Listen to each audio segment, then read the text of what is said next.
دوستانو موږ سره په پښتو کې یوه اصطلاح ده وایي زه په کیسه کې نه یم، زه پروا نه کوم، راته مهم نه دی.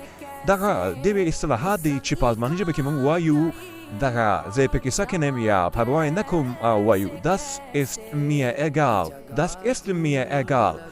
دا جمله داسې وایو.